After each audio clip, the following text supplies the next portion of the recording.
Proclamación del Santo Evangelio según San Marcos. En aquel tiempo, Jesús se puso a enseñar otra vez junto al lago. Acudía un gentío tan enorme que tuvo que subirse a una barca. Se sentó y el gentío se quedó en la orilla. Les enseñó mucho con parábolas, como él solía enseñar. Escuchen. Salió el sembrador a sembrar, y al sembrar algo cayó al borde del camino. Vinieron los pájaros y se lo comieron. Otro poco cayó en terreno pedregoso, donde apenas tenía tierra. Como la tierra no era profunda, brotó enseguida, pero en cuanto salió el sol se abrazó y por falta de raíz se secó. Otro poco cayó entre zarzas. Las zarzas crecieron, lo ahogaron y no dio grano. El resto cayó en tierra buena. Nació, creció y dio grano, y la cosecha fue de 30 o del 60 o del 100 por uno. Y añadió, el que tenga oídos para oír, que oiga.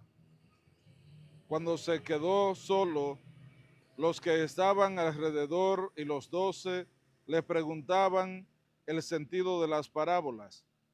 Él les dijo, a ustedes se les ha comunicado los secretos del reino de Dios.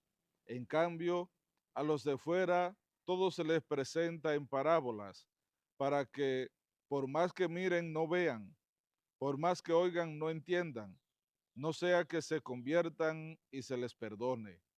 Y añadió, ¿no entienden esa parábola? Pues, ¿cómo van a entender las demás? El sembrador siembra la palabra. Hay unos que están al borde del camino donde se siembra la palabra, pero en cuanto la escuchan, viene Satanás y se lleva la palabra sembrada en ellos.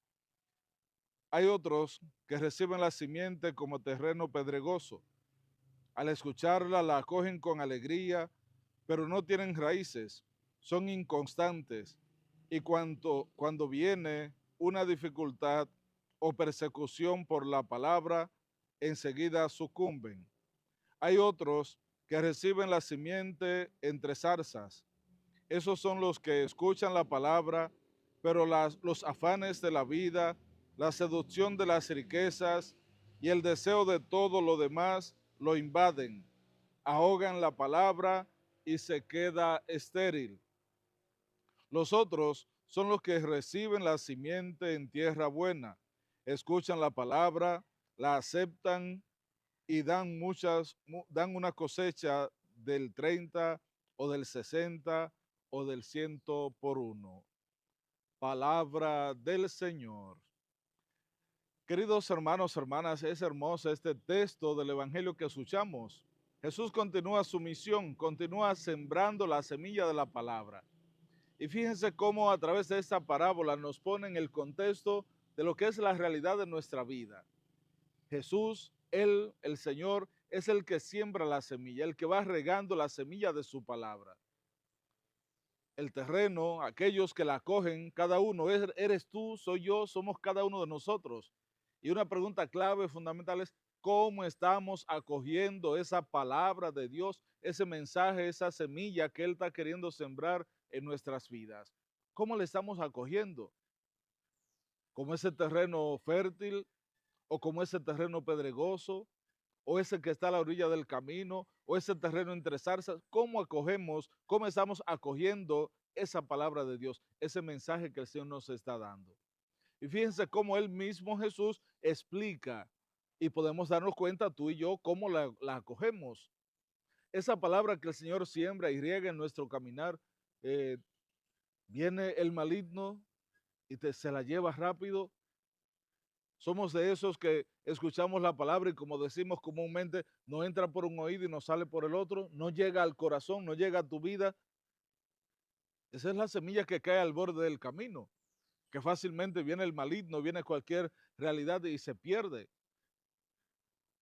O estamos ahogándonos entre los afanes, las situaciones, los compromisos, los oficios, las realidades de nuestra vida que nos ahogan y nos impiden producir fruto, nos impiden que esa semilla nazca, crezca y produzca fruto en nosotros.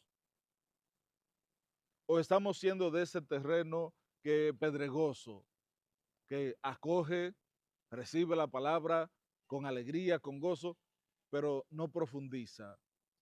Somos inconstantes. No seguimos adentrándonos en ese misterio de amor. No seguimos participando y viviendo la experiencia de nuestra fe en la comunidad. No seguimos asistiendo a la iglesia. Vivimos experiencias tal vez de un momento, un día, un retiro, un curso, algo que nos impacta, que nos llega, que toca el corazón. Pero muchas veces nos quedamos solo con esto y no seguimos profundizando, no seguimos avanzando, no seguimos cada día buscando adentrarnos en ese conocimiento de Dios. Entonces, ese terreno pedregoso que no echa raíz. Esa palabra, esa mata, esa plantita no echa raíz. Es inconstante, no puede profundizar. O somos ese terreno bueno, ese terreno que produce buen fruto y da el 100, el 60 o el 30 por uno. Estamos llamados a producir frutos a raíz de la palabra que de Dios recibimos. Frutos de amor en tu familia, producir frutos de comprensión, de servicio en la comunidad, de compromiso en la iglesia, producir frutos de paz, de unidad en tu casa, entre tus vecinos, frutos de solidaridad con el enfermo, con el que necesita. ¿Cuáles serán los frutos que tú y yo hoy estamos produciendo? Y no importa la cantidad, fíjense cómo el Señor no exige cantidad, sino que produzca. Una produjo el 60, otro el 30 y otro el 100 por uno. ¿Cuánto tú estás produciendo? Y es muy importante poder mirar nuestra vida y que no nos quedemos solos simplemente con ser esa planta, esa semilla que cae en nuestras vidas, que nace, pero que se queda estéril. Que la palabra de Dios llegue a tu corazón. El mensaje de Dios cada día pueda calar en tu vida, en tu familia. Y tú y yo, cada uno, a través de nuestro testimonio, produzcamos buenos frutos. Frutos del 30, del 60 o del 100 por uno. Y que esos frutos que produzcamos siempre sean para la gloria de Dios. Dios les bendiga.